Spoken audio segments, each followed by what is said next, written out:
আমার পরশে তুই ধন্য হবি কিনা জানি না বাবা, তবে আজ আমি তোর পরশে ধন্য হব। এই জগতের মানুষ মৃত্যুর কথা শুনে কাঁদে, স্বজনদের জন্য হাহাকার করে, মরতে চায় না, সুন্দর পৃথিবীতে সবাই থাকতে চায়।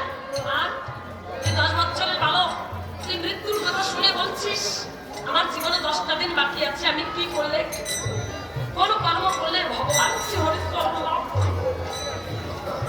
সমাজ তোর মতো ভক্তের পরশে আজ আমি ধন্য হব। তবে শোন, এই ঐশ্বর্য ত্যাগ করে আমার সঙ্গে চল, জঙ্গলে গিয়ে শুধু নাম করবি। ভগবান 9টা গাড়ি দিয়েছে, প্রথমটা হচ্ছে স্তোত্র নাও, দ্বিতীয়টা হচ্ছে কীর্তন নাও। ভগবানের নাম কীর্তন করবি, এমন ভাবে কীর্তন করবি যাতে স্বয়ং ভগবান শ্রী হরি স্বয়ং তোকে বলে।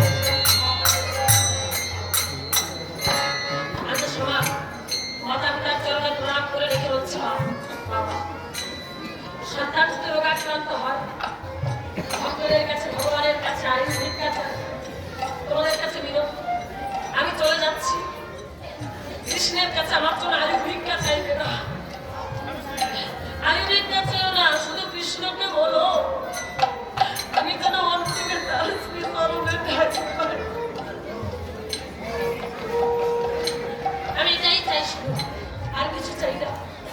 এই বলে সবার মাতা পিতার চরণে প্রণাম করে সহজে মায়াকে ত্যাগ করলেন। ত্যাগ করে ভবনী নারদের সঙ্গে গোবিন্দম করে গিয়ে কৃষ্ণ নাম করছে। এমন ভাবে কৃষ্ণ নাম করছে, মা আমার কৃষ্ণ আর থাকতে পারছে না, কারণ কৃষ্ণ নাম আর কৃষ্ণকে অবহেলা। স্বয়ং কৃষ্ণ বিশ্ব সমানকে করে করে বসে আছে। সমান আহার নিদ্রা সব ত্যাগ করে শব্দ স্পর্শ রূপরস গন্ধ অন্য কোনো শব্দ তার কানকে স্পর্শ করতে পারছে না, কেউ তাকে শুনেও সে বুঝতে পারছে না যে আমাকে কেউ শুনছে। অর্থাৎ শব্দ স্পর্শ রূপরস গন্ধ সব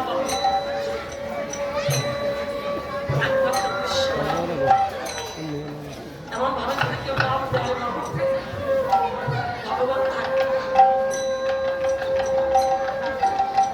স্বয়ং কৃষ্ণ আমার সমানকে করে করে বসে আছে, সমানের মুখে নাম শুনে ভগবানও কাঁদছে। ভগবান তো নয়নে কাজল করে, ওই নয়নের কাজল নয়নের দলের সঙ্গে পুরা হয়ে গেছে।